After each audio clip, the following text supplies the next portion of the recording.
வீட்டில் சில பொருட்கள், சில ஞாபகங்கள், அப்பாவின் சட்டை, அம்மாவின் சமையல் வாசனை, அந்த மாதிரி விகடனின் புஸ்தக வாசனை வந்து ரொம்ப நெருக்கம் சின்ன வயசுலேருந்து.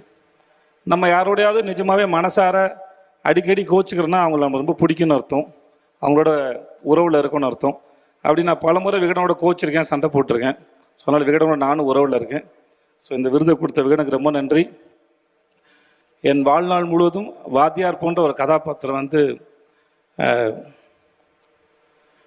எழுதுன அவரை ரொம்ப ஆச்சரியமாக பார்த்தேன்.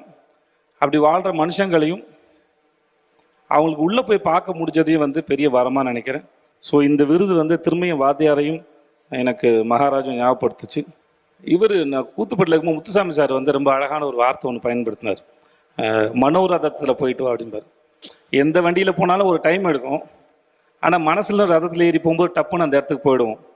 அந்த மாதிரி ஞாபகங்கிற உள்ளே வரும்போது அந்த மனோரதத்தில் ஏறி நம்மளை உடனே அந்த இடத்துக்கு கூட்டிகிட்டு போய், இப்போ நீங்கள் இது நீங்கள் போடும்போதும் சரி, இந்த விஷுவல் பார்க்கும்போதும் சரி, எனக்கு அந்த ஷூட்டுக்கு நடந்த இடத்துக்கு அது கூட்டிகிட்டு போச்சு. ஸோ இந்த ஞாபகங்கள் கூட்டிகிட்டு போகிற ஒரு மிகப்பெரிய நம்ம வீட்டில் வச்சுக்கிற சொந்தமாக வச்சுக்கிற சேலை தான் இந்த விருதுன்னு நினைக்கிறேன். ஸோ ஞாபகத்துக்கான சேலை அது. ஸோ ரொம்ப நன்றி அதுக்கு.